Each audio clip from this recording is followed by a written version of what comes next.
آج کی جو کانفرنس کا جہاں تک تعلق ہے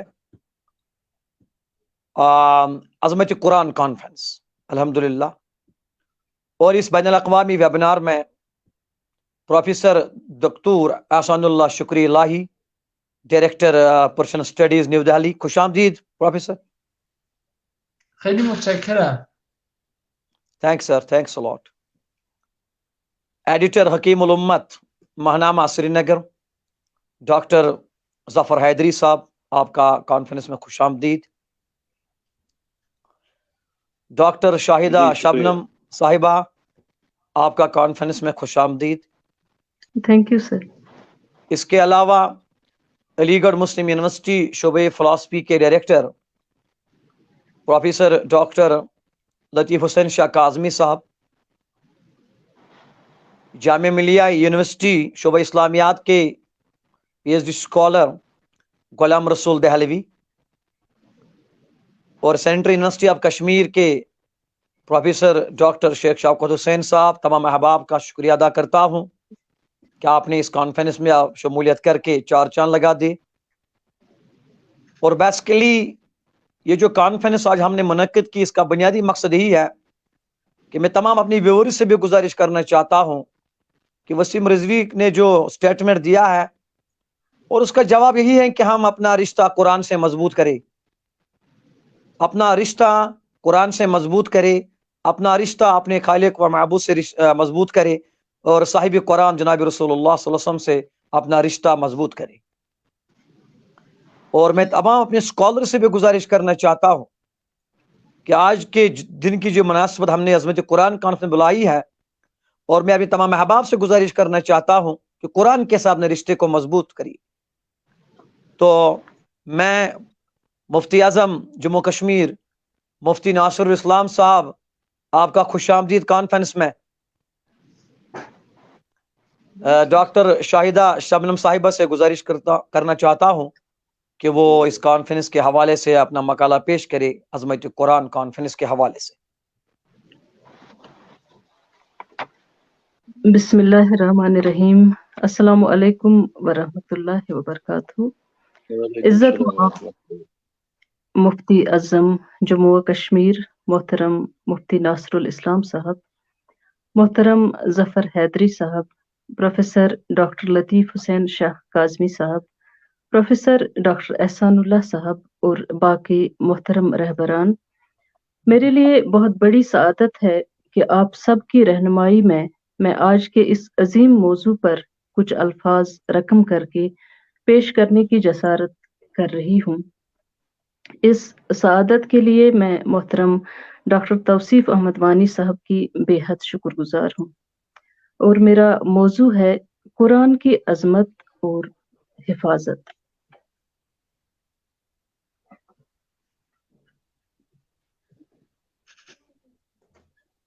اور ہیرے کی قدر قیمت کو جاننے والا یا تو بادشاہ ہوتا ہے یا پھر جوہری. ایک عام انسان کے ہاتھ پر اگر آپ ایک ہیرا یا قیمتی موتی رکھ دیں تو اسے کانچ کا ایک ٹکڑا سمجھ لے گا. تو اسی طرح قرآن مجید کی عظمت سے اصلاً تو وہ ہستی واقف ہے جس کا یہ کلام ہے، اور پھر اس کی عظمت سے صحیح معنوں میں واقف وہ ہستی ہے کہ جن پر قرآن نازل ہوا، یعنی بادشاہی مرسلین حضرت محمد صلی اللہ علیہ وسلم. امت مسلموں کا وجود آیات رب ذوالجلال قرآن مجید کے ہی سبب ہے، اور اس امت کی بنیاد اسی وقت پڑ گئی تھی جب بنی آدم کی تمام روحوں نے بھلا کہا تھا. قرآن مجید زندگی کی تکوین یا بناوٹ کے رازوں کا خزانہ ہے، اور اس کی قوت سے بے ثبات بھی ثبات حاصل کر سکتے ہیں. اس کی عظمتوں اور رفتوں کی کوئی انتہا نہیں. ہدایت اور اصلاح، انقلاب اور تبدیلی، ظاہر و باطن کی درستگی اور دنیا و آخرت کی تمام تر بلائیوں اور کامیابیوں کو اللہ تعالیٰ نے اس میں جمع کر رکھا ہے. علوم و معارف، اسرار و حکم کی تمام باتیں بیان کی گئی ہیں اس میں. اللہ تعالیٰ نے اس امت کو اس احسان سے نوازا ہے کہ قرآن کریم عطا فرمایا جو تمام انسانوں کے لیے ایک مکمل دستور اور منشور ہے۔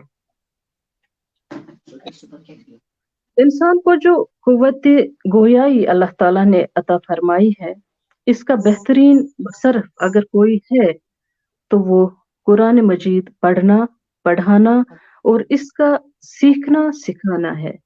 جو انسان کی قوت بیانیہ ہے، یہ انسان کے اوصاف میں سے اعلیٰ ترین وصف ہے، اور اس کا بہترین مصرف یہی ہو سکتا ہے کہ اس کے ذریعے اللہ کے کلام کو بیان کیا جائے، اللہ کے پیغام ہدایت کو عام کیا جائے، اللہ کے اس کلام کی تبلیغ و اشاعت کی جائے۔ رسول اللہ صلی اللہ علیہ وسلم نے فرمایا ہے کہ اس قرآن کو اپنی آوازوں سے مزین کرو۔ گویا قرآن مجید کی عظمت یہ ہے کہ اس کا تعلق اللہ تعالیٰ کی صفت رحمانیت سے ہے، تو مسلمان کو قرآن مجید سے والہانہ محبت ہونی چاہیے۔ یہ تو احکم الحاکمین اور رب العالمین کا کلام ہے، تو اس کا کتنا پاس و لحاظ رکھنا چاہیے، کیونکہ محبت کے قرینوں میں جو پہلا قرینہ ہے وہ ادب ہے۔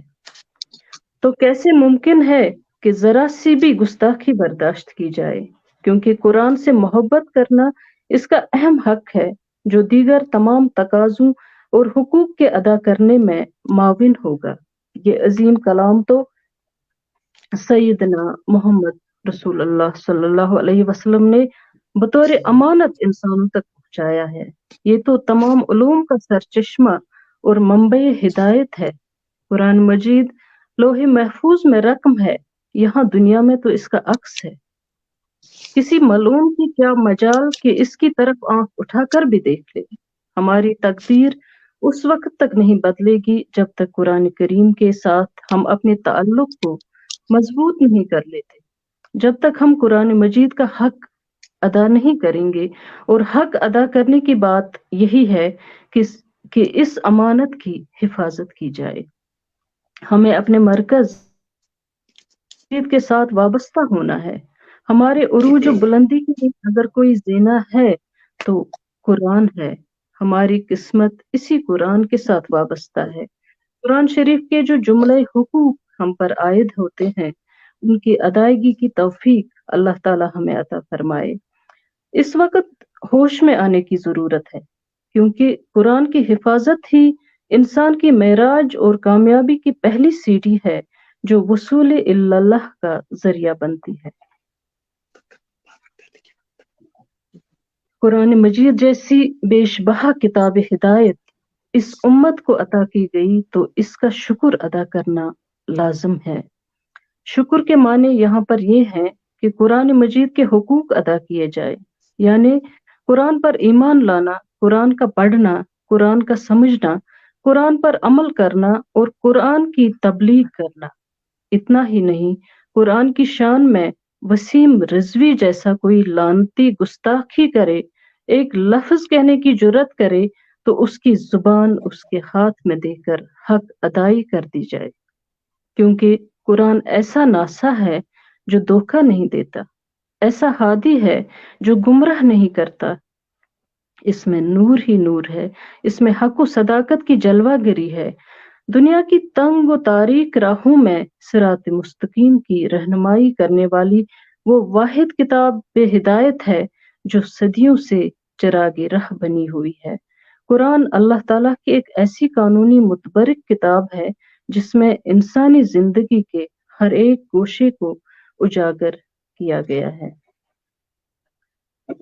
گزشتہ کتب میں ہم دیکھتے ہیں کہ ہر ایک کتاب کا ایک خاص دور اصلاح ہوا کرتا تھا، اور وہ کتب اس خاص زمانے کی ضرورتوں اور پیش آمدہ مسائل کو ہی مخاطب کیا کرتی تھی، اور ایک مخصوص مدت گزرنے کے بعد خدائے قادر کی حکمت بالغہ کے تحت ان کتب کا اثر اور ان میں مذکورہ مسائل کا حل زمانے کے مسائل کی تعداد اور شدت سے پیچھے رہ جاتا تھا، اور نئی کتاب کا دور شروع ہو جاتا تھا۔